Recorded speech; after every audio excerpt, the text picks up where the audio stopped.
he was able to. It's just a wonderful, wonderful, wonderful story. But within the time constraints that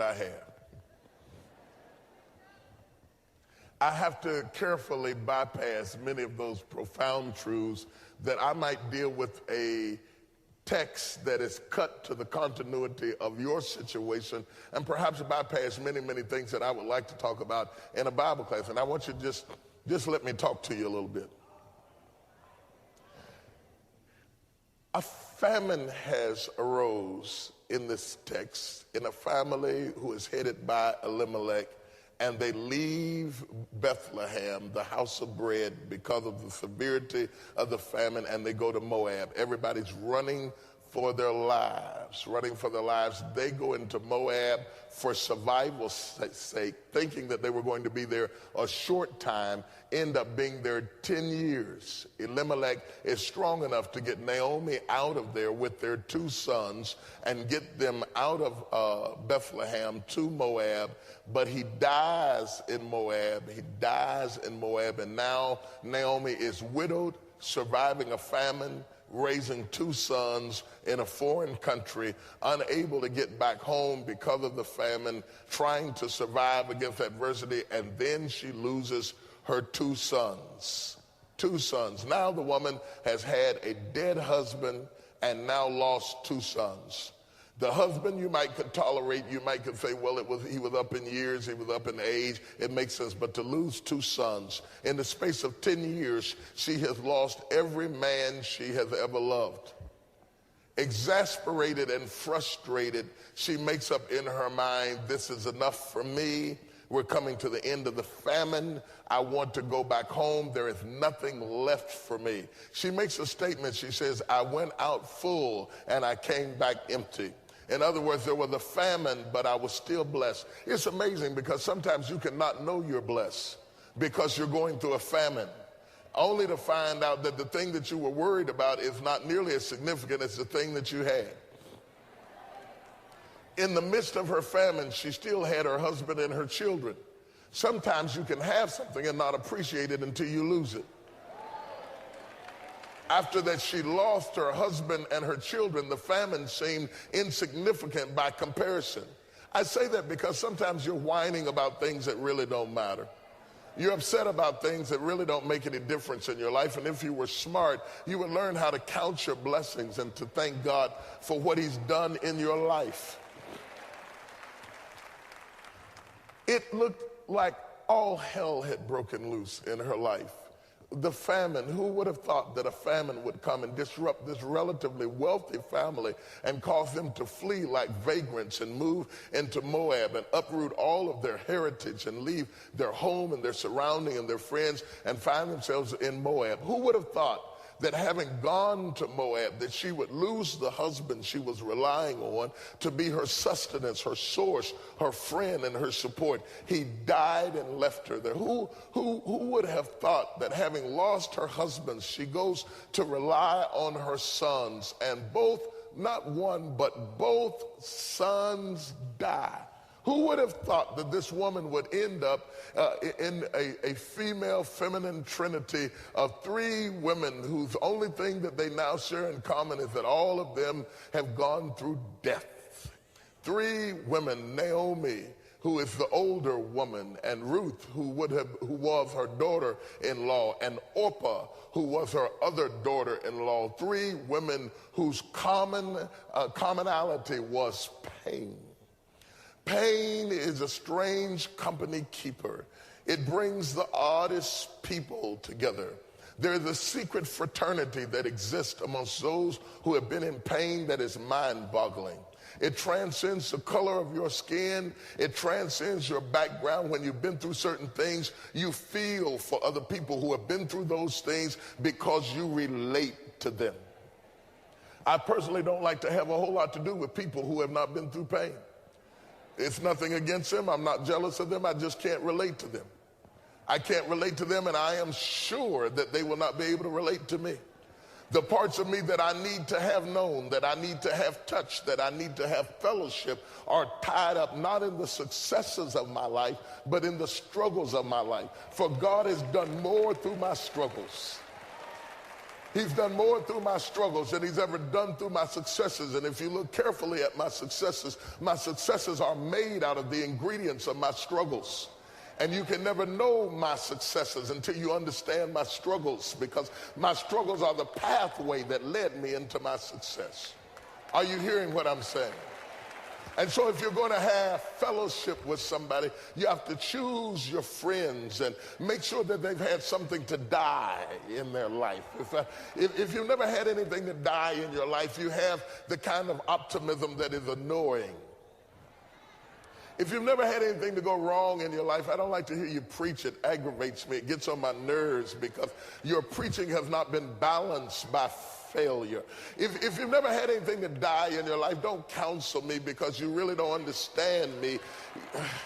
Because you don't know why I am like I am until you've been where I've been. If you've never had anything to die in your life, don't sit there and tell me be a man, take it, don't cry. You don't know what I'm taking. You don't know what I'm enduring. You don't understand. Just because you read some books and took a psych class doesn't mean that you're ready to deal with the issues of my life.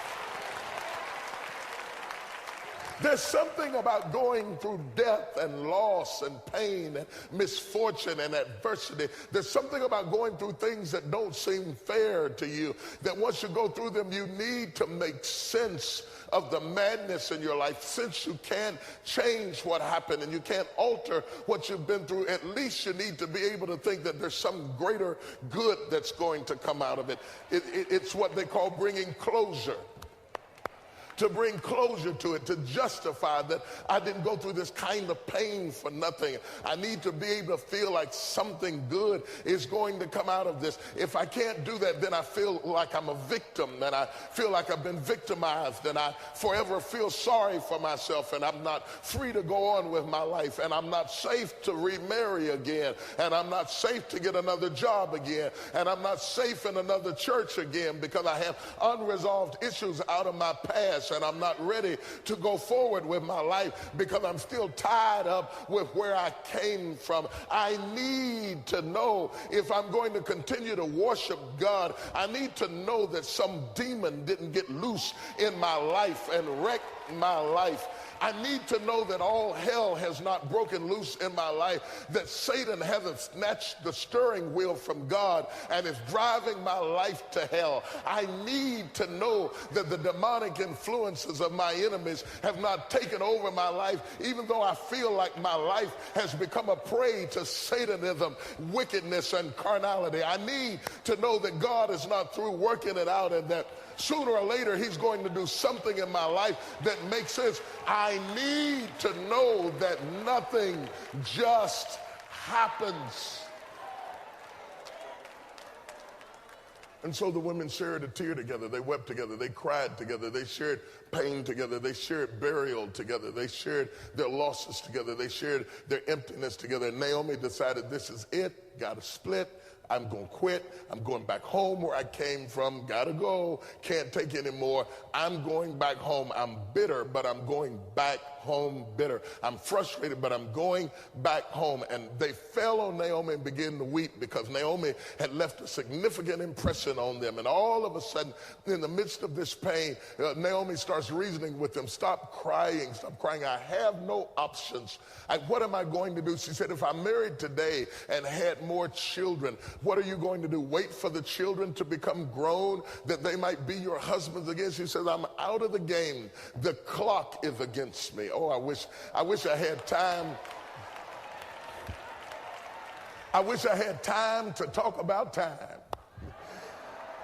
What do you do when the clock is against you and you have enough wisdom to do it over, but you don't have enough time to do it over?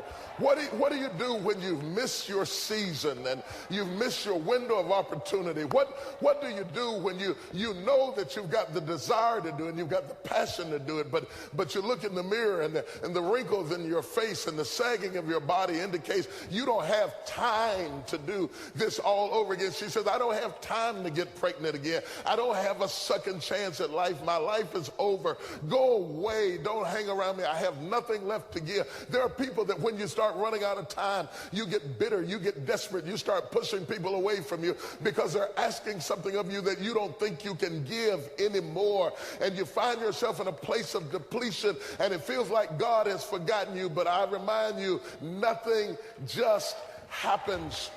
At this age, at this stage, there's a reason why it happened at this age. There's a reason why it happened at this level in life. It's not a mistake. It's not an accident. God didn't fall asleep on the job and the devil came in and wrecked the car. No, God never sleeps and he never slumbers. He's in complete control, and he knows where you are, and he knows how old you are, and he knows how much time you spent, and he knows what happened to you, and he knows who walked out and left you, and he knows who betrayed you, and he knows who molested you, and he knows who raped you, and he knows who rejected you, and he knows where you are in life, and he knows about your bills, and he knows about your degree, and he knows you dropped out of school, and he knows about what you didn't get, and he knows about the health of your child, and he knows about the condition of your neighborhood. Understand that and tell yourself nothing just happens.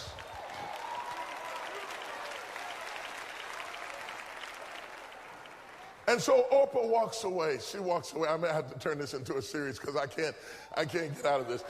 Orpah walks away and she cries and she goes back.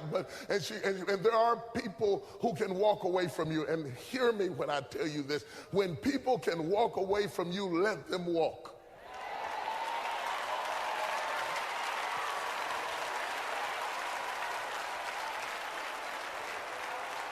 When people can walk away from you, let them walk. I can sit down now. I preach. I can sit down. I don't need to make an altar call or nothing. I can sit. I don't have to hoop. I don't have to make you shout. I have just preached right now. When people can walk away from you, let them walk. I don't want you to try to talk another person into staying with you, loving you, calling you, caring about you, coming to see you, staying attached to you. I mean, hang up the phone. When people can walk away from you, let them walk.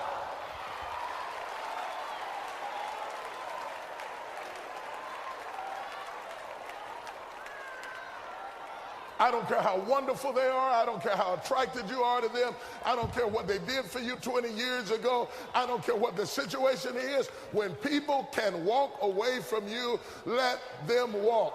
Because your destiny is not tied to the person who left. You don't hear me? You don't want me this morning. You better leave me alone. You better run out of here. Don't let my voice fool you. Ain't nothing wrong with my head. Your destiny is never tied to anybody that left. The Bible said that they came out from us, that it might be made manifest that they were not of us. For had they been of us, no doubt they would have continued with us. People leave you because they're not joined to you. And if they're not joined to you, you can get super glue and you can't make them stay. Let them go.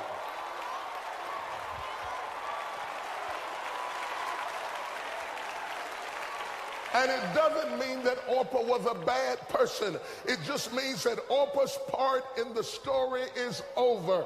And you've got to know when people's part in your story is over so that you don't keep trying to raise the dead. You got to know when it's dead, David. When your boy is dead, wash your face and have another baby. You got to know when it's over. Oh, my God, my God, my God, my God. Look at somebody and say, nothing just happens. If they walked away, it's no accident. If they left you, it's no accident. If you tried to make it work and it wouldn't work, it's no accident. Accept it as the will of God. Clap your hands, wash your face, do your dance, and keep going. Oh, Chate, oh, baby, don't make me preach it. Let me tell you something. I got the gift of goodbye. I got the gift of goodbye. It's a 10th spiritual gift. I believe in goodbye. It's not that I'm hateful. It's that I'm faithful. know, and I know whatever God needs for me to have, he'll give it to me. And if it takes too much sweat, I don't need it. Stop begging people to stay. Let them go.